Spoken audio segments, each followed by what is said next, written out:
नमस्कार, live cities के विशेष कार्यक्रम सुबह की चाय में आपका स्वागत है। इस वीडियो में हम उन तमाम खबरों पर चर्चा करेंगे जो आज पूरे दिन सुर्खियों में रहने वाली है। सबसे पहले तो हम ये जानेंगे कि पप्पू यादव की सुनवाई किस वजह से टली और अगली सुनवाई कब होगी। इसके अलावा तेज प्रताप प्रकरण जो चल रहा है वो भी जानेंगे।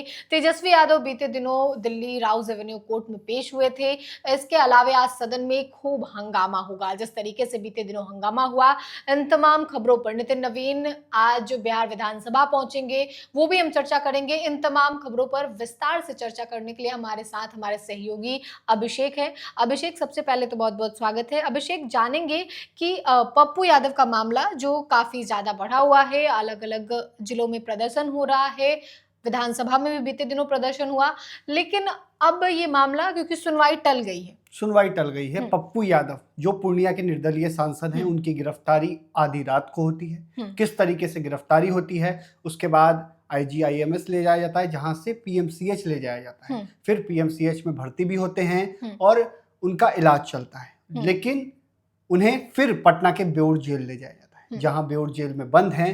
कल रात भी पप्पू यादव की कैसी गुजरी, क्योंकि दुख होता है, एक सांसद होती हैं, पीड़ा होती है कि हमने लोगों की आवाज उठाई और हमें क्या मिला। सवाल पूछा जा रहा है, पप्पू यादव को क्या मिला। पप्पू यादव के लिए लोग सड़कों पर प्रदर्शन कर रहे हैं, ठीक है, लेकिन पप्पू यादव बोलते हैं हर कांड में अपनी बेबाकी से अपनी बात रखते हैं। लोग सवाल उठा रहे हैं, क्या नीट कांड के बदले की भावना से पप्पू यादव की गिरफ्तारी हुई, लेकिन ऐसा नहीं है। पप्पू यादव की गिरफ्तारी 31 साल पुराने मामले में हुई है। 31 साल पुराने धोखाधड़ी के मामले में उनकी गिरफ्तारी की गई है। और जब कोर्ट से उन्होंने कोर्ट में वो हाजिर नहीं हुए थे, उनकी बेल टूट गई थी, इसी की वजह से उनकी गिरफ्तारी। और अब जबकि आपने देखा होगा किस तरीके से कल पटना सिविल कोर्ट में क्या हुआ। कल पटना सिविल कोर्ट को एक मैसेज आया, ईमेल आया कि कोर्ट को उड़ा दिया जाएगा, लंच टाइम में उड़ाने की धमकी दी गई, जिसके बाद हाई अलर्ट हो गया। सारे प्रशासन के लोग आ गए, डॉग स्क्वाड की टीम आ गई, तमाम जो जांच एजेंसियां हैं वो कोर्ट में इधर उधर घूमने लगी और कोर्ट परिसर को पूरा खाली कराया गया, जिस वजह से पप्पू यादव की सुनवाई नहीं हो पाई, टल गई। और अब ये सुनवाई देखना होगा आज क्या कुछ होता है कोर्ट में, आज होती है या बाद में होती है, क्योंकि डेट तो नहीं दी गई, क्योंकि सुनवाई होनी है, ये घर से नहीं हो सकता, जज के आवाज से ऐसी चीजें नहीं होती हैं। तो अब देखना होगा आज कोर्ट खुलता है तो क्या बातें सामने आती हैं। MP MLA कोर्ट में सुनवाई होगी, पटना के सिविल कोर्ट के अंतर्गत ही आता है MP MLA कोर्ट। देखना होगा पप्पू यादव मामले में क्या कुछ बातें निकलकर सामने आती हैं, सुनवाई होती है या नहीं होती है, या सुनवाई की डेट दी जाती है। ऐसा भी हो सकता है आज डेट दी जाए कि कब सुनवाई होगी, तो पप्पू यादव को क्या जेल में ही रहना पड़ेगा। फिलहाल तो वो बेउर जेल में ही है, पटना के बेउर जेल में बंद हैं।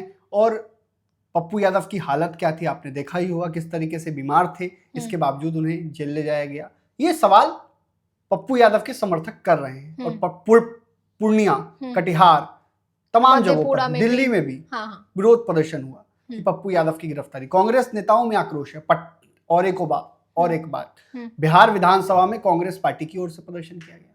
जिस तरीके से कांग्रेस के विधायक थे, उन्होंने कहा कि नीट छात्रा कांड मामले को लेकर ही पप्पू यादव की गिरफ्तारी हुई, क्योंकि पप्पू यादव मंत्री का बेटा का आरोप लगा रहे हैं। ये तमाम बातें कही गई। ऐसे में पप्पू यादव जेल से बाहर आएंगे नहीं आएंगे, ये तमाम चीजों को लेकर अभी देखना होगा, अभी भी वक्त लगेगा। मतलब पप्पू यादव को जेल से आने में वक्त लग सकता है, क्योंकि ऐसी चर्चा चल रही है। हाँ, तो जब आज सुबह MP MLA कोर्ट खुलेंगे उसके बाद पता चलेगा कि अगली सुनवाई की डेट क्या होगी, सुनवाई कब होगी। इसके अलावा हम इस पे बात कर लेते हैं अभिषेक की तेज प्रताप यादव का प्रकरण काफी ज्यादा चल रहा है।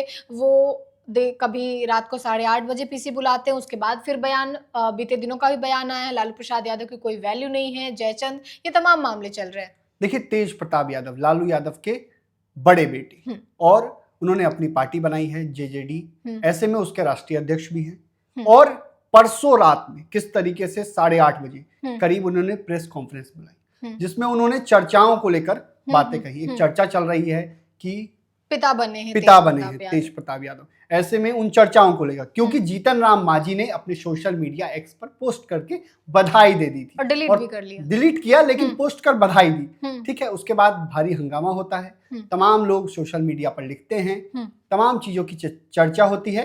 एक रिपोर्ट एक अस्पताल की रिपोर्ट भी सामने आती है जी। जिसमें वो बातें लिखी गई हैं। तेज प्रताप यादव पिता हैं। अब ये तो दूसरा विषय, लेकिन तेज प्रताप यादव ने उस दिन सनसनीखेज खुलासा किया था। कल भी प्रेस कॉन्फ्रेंस बुलाई थी, कल भी प्रेस कॉन्फ्रेंस हुई, परसों भी प्रेस कॉन्फ्रेंस हुई, जिसमें 5 जयचंदों का नाम भी उन्होंने बता दिया। सबसे बड़ा जयचंद उन्होंने कहा था, आरजेडी के पूर्व विधायक महुआ से मुकेश रोशन का उन्होंने नाम लिया था कि ये मेरी हत्या भी करा सकते हैं। दूसरा नाम उन्होंने कई और लोगों का नाम लिया, रमीज का नाम लिया जो तेजस्वी यादव के साथ रहते हैं, संजय यादव का नाम लिया था, सुनील सिंह का नाम लिया था, शक्ति यादव का नाम लिया था। ये 5 नाम उन्होंने लिए थे और इसको लेकर निशाना साधा था। लेकिन कल उन्होंने क्या कुछ कहा, सुनील सिंह को क्या कहा कि सुनील सिंह आरजेडी को खोखला कर रहे हैं। सुनील सिंह पर कई गंभीर आरोप लगाए कि आरजेडी को खोखला कर रहे हैं और ये तक कह दिया कि आरजेडी 0 पर आउट हो जाएगी। मतलब आरजेडी 0, मतलब अभी 25 सीटों की जो हालत है उससे नीचे चली जाएगी, नीचे भी जा सकते हैं। तेज प्रताप का ये कहना, चेला तक कह दिया था कि मेरे मामा का चेला था सुनील सिंह, ऐसी बातें उन्होंने कही थी। तो तेज प्रताप यादव का ये बयान लेकिन एक चीज देखना होगा कि इस पूरे मामले में क्या होता है आगे, क्योंकि सियासत भी चल रही है और सोशल मीडिया पर लोग लिख रहे हैं, गाहें बेगाहें लोग चर्चा इस बात की कर रहे हैं कि तेज प्रताप यादव पिता बन गए। तेज प्रताप यादव ने हालांकि ये बात से खारिज कर दिया है। लेकिन अनुष्का क्या होगा, अनुष्का खुलासा करेंगी क्या, अनुष्का कैमरे के सामने आएंगी? क्योंकि अनुष्का पर भी आरोप लगाए थे तेज प्रताप यादव। पीसी में उन्होंने कहा था मेरा बच्चा नहीं है, किसी और का। कई नाम उन्होंने लिए थे, दानापुर तक की बात कही थी, गोला रोड की भी बात कह रहे थे वो कि कौन जाता था फ्लैट पर, तमाम बातें वो कह रहे हैं। तो क्या अनुष्का सामने आएंगी, ये बड़ा सवाल है। क्या अनुष्का बताएंगी कि बच्चे का बाप कौन, पिता कौन है? ये तमाम बातें हो सकती हैं। ये चीजें अब आने वाले दिनों में हम आपको दिखाएंगे। इसके अलावा आज बीजेपी के नए नवेले आज बिहार विधानसभा के लिए ऐतिहासिक दिन है, क्योंकि बीजेपी के राष्ट्रीय अध्यक्ष इतिहास में पहली बार कोई बिहार से बिहार से कोई राष्ट्रीय अध्यक्ष बना है और नितिन नवीन बने हैं। वो पहली बार विधानसभा जाएंगे अध्यक्ष बनने के बाद, राष्ट्रीय अध्यक्ष बनने के बाद। आपको पता है कि बांकीपुर सीट से विधायक है वो और बिहार विधानसभा के सदस्य हैं। ऐसे में वो बिहार विधानसभा की कार्रवाई में शामिल होंगे, मतलब सदन के अंदर वो कार्रवाई में बैठेंगे। देखना होगा कि सदन के अंदर क्या कोई सवाल उठाते हैं या कोई अपनी बात रखते हैं, अपने क्षेत्र के मुद्दे को उठाते हैं या नहीं। क्षेत्र के मुद्दे नहीं, बिहार विधानसभा के जो अध्यक्ष हैं वो भी कह सकते हैं आप तो राष्ट्रीय अध्यक्ष हैं, कुछ बोलने को बोल भी सकते हैं सदन में, ये देखने वाली बात होगी। लेकिन कल रात तक उन्होंने निर्देश दिए हैं, कई निर्देश दिए हैं, विधायकों को भी क्लास लगाया है। अच्छा। सख्त निर्देश है, विधायक हो या एमएलसी हो, संगठन का काम करना है, चाहे कोई भी हो, एक कार्यकर्ता के रूप में काम करना है। उन्होंने खुद कहा मैं बीजेपी का बॉस नहीं हूं, मैं बीजेपी का कार्यकर्ता हूं, कार्यकर्ता के रूप में काम करूंगा। ये तमाम बातें उन्होंने बैठकों में भी कही हैं। तमाम जो सांसद थे, विधायक थे, विधान परिषद के सदस्य थे, सभी को उन्होंने कहा है कि गांव-गांव में सरकार की जो योजनाएं हैं उन्हें प्रमुखता से दिखाइए, बताइए सरकार क्या आपके लिए योजना ला रही है, कितना फायदा होगा आपको, बजट से क्या फायदा है, क्योंकि बिहार में भी बजट पेश किया गया है केंद्र सरकार ने। तो ये तमाम बातें गांव में जाएं कि बिहार को क्या मिला बजट में, ये गांव में बताना है। और साथ ही साथ मन की बात कार्यक्रम में गांव में सुनवाना है। पीएम मोदी का जो मन की बात कार्यक्रम है उसे गांव में सबको सुनवाने का जिम्मा दिया गया है। चलिए अब हम इस पे बात कर लेते हैं अभिषेक कि सदन में हंगामा तो आज भी होगा ही, क्योंकि बीते दिनों जिस तरीके से परिषद में नीतीश कुमार और राबड़ी देवी आमने सामने हुए, कई सारी बातें हुई, उसके बाद तेजस्वी यादव ने पोस्ट भी किया, उनको नीतीश कुमार को मानसिक रोगी बता दिया। तो इस आज क्या रोहिणी आचार्य भी भड़क गई थी।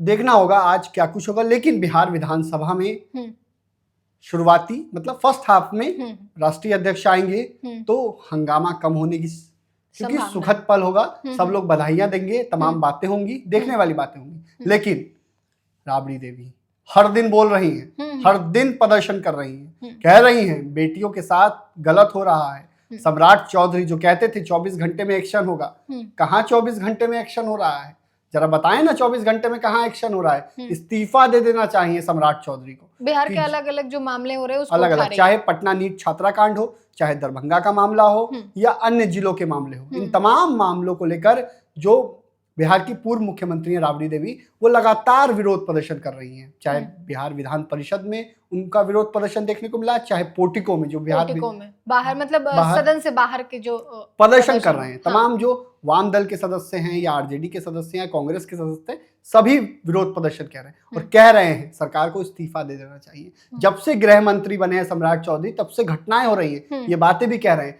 तो देखना होगा आज क्या कुछ होगा, आज किस चीजों को लेकर विरोध प्रदर्शन होता है। इसके अलावा अभिषेक बात कर लेते हैं टीआरई 4 का, क्योंकि टीआरई 4 को लेकर बीते दिनों अभ्यर्थी जो हैं वो सड़क पर उतरे हुए थे और लगातार कई सारी बातें हो रही हैं। टीआरई 4 को बीपीएससी के कैलेंडर में नहीं लाने के बाद से अभ्यर्थियों में आक्रोश है। अभ्यर्थियों में आक्रोश रहेगा ही। बहुत दिनों से टीआरई 4 चुनाव से पहले से ही वादा किया गया था, लेकिन अभी तक नहीं आया। कितने दिन हो गए, कब तक अभ्यर्थी वेट करेंगे, कितना इंतजार करेंगे। और 16 फरवरी को आंदोलन की बात भी कही गई थी। छात्र नेता दिलीप ने कहा था कि 16 फरवरी को पटना की सड़कों पर आंदोलन किया जाएगा। लेट इसलिए कर रहे हैं क्योंकि एग्जाम वगैरह है। ऐसे में शिक्षा मंत्री ने बीते दिनों कह भी दिया था कि जल्द हम फैसला ले लिए हैं, जल्द विज्ञापन जारी होगा, लेकिन क्या हुआ, नहीं जारी हुआ। जिसके बाद पटना की सड़कों पर विरोध प्रदर्शन देखने को मिला, जेपी गोलंबर पर विरोध प्रदर्शन देखने को मिला। यहाँ तक कि छात्रों ने तो सम्राट चौधरी की गाड़ी को घेरने की कोशिश की, लेकिन पुलिस का एस्कॉर्ट था, घेर नहीं पाई। तो बीपीएससी टीआरई 4 को लेकर हंगामा मचा हुआ है और अब सरकार को जल्द से जल्द फैसला लेना होगा, क्योंकि सरकार कह रही है कि 1.5 लाख बहाली लाएंगे। कल बीते दिनों बिहार के मुख्य, आपको बता दें कि जो शिक्षा विभाग के अपर मुख्य सचिव और सामान्य प्रशासन विभाग के भी अपर मुख्य सचिव हैं, उन्होंने ऐलान किया कि 1.5 लाख सरकारी नौकरी दी जाएगी। लेकिन बीपीएससी टीआरई 4 को लेकर कब बोलेंगे बीपीएससी टीआरई 4 को लेकर? तो इन्हीं तमाम चीजों को लेकर छात्रों का आक्रोश है, सड़क पर देखने को मिला। विरोध प्रदर्शन हुआ, पुलिस टैंकर भी ले गई थी, लेकिन छात्र 16 तारीख को बड़ी तैयारी में है, विधानसभा घेराव की तैयारी में। इसके अलावा बात कर लेते हैं अभिषेक बिहार के मुखिया के बारे में, क्योंकि जो मुखिया होते हैं आए दिन खबरें आती हैं, मुखिया का मर्डर, सिवान में मुखिया का मर्डर हुआ था। तो ये सारी चीजें इसी मुद्दे को दिनारा से विधायक हैं आलोक सिंह, उन्होंने सदन में बीते दिन उठाया, जिसके बाद सम्राट चौधरी ने ऐलान कर दिया कि 60 दिन के भीतर काम होगा। देखिए, हथियार मिलना, तमाम चीजें होती हैं। मुखिया कई दबंग भी होते हैं, लेकिन मुखिया की सुरक्षा, एक जनप्रतिनिधि होता है मुखिया, तो उसके पास लाइसेंस रहना चाहिए, क्योंकि कभी रात में घूमता है, दिन में घूमता है। मुखिया का जो पक्ष है वो हम बता रहे हैं आपको कि रात में घूमते हैं, दिन में घूमते हैं, क्षेत्र में कभी भी हत्या हो जाती है। आपने देखा होगा कई हत्या हुई है। सीतामढ़ी में मुखिया की हत्या हुई थी, सिवान में मुखिया की हत्या हुई थी, और कई जिलों में मुखिया की हत्या हुई है, सरपंच की हत्या हुई। तो ऐसे में नीतीश सरकार ने एक बड़ा फैसला लिया था कि तमाम जो मुखिया हैं, सरपंच हैं, जो जनप्रतिनिधि हैं, उन्हें हथियारों का लाइसेंस डीएम और एसपी दे देंगे, लेकिन उन्हें मिल नहीं रहा था, जिसको लेकर मुखिया संघ और लगातार ये लोग मांग कर रहे थे। ऐसे में जो आरएलएम के विधायक हैं, आरएलएम विधायक दल के आपको बता दें कि आरएलएम के विधायक हैं और आरएलएम के प्रदेश अध्यक्ष भी हैं। तो उन्होंने सदन में आवाज उठाई, जिसके बाद बिहार के उप मुख्यमंत्री, गृह मंत्री भी हैं, तो उन्हीं को जवाब देना था, गृह विभाग उन्हीं के पास है। तो उन्होंने जवाब दिया कि 60 दिनों के अंदर ये बातें हो जाएंगी, लेकिन देखना होगा 60 दिनों के भीतर होता है या नहीं होता है, ये मुखिया बताएंगे। ये मुखिया बताएंगे कि फिर से उनके मामले को क्या ठंडे बस्ते में डाल दिया जाएगा, विधानसभा में ही बस उठाया जाएगा, ये तो आने वाले समय में पता चलेगा। इसके अलावा आज सदन में जो भी हंगामा होगा, क्या नीतीश कुमार और राबड़ी देवी फिर आमने सामने होंगे? इसके अलावा नितिन नवीन जब बिहार विधानसभा पहुंचेंगे, उसकी तस्वीर भी हम आपसे साझा करेंगे। तेज प्रताप यादव आगे क्या कुछ खुलासा करेंगे, वो तमाम तस्वीर हम आपको दिखाएंगे। फिलहाल के लिए इतना ही। साथ ही चैनल को सब्सक्राइब करें, फेसबुक पेज को लाइक करें। वीडियो देखने के लिए आपका धन्यवाद।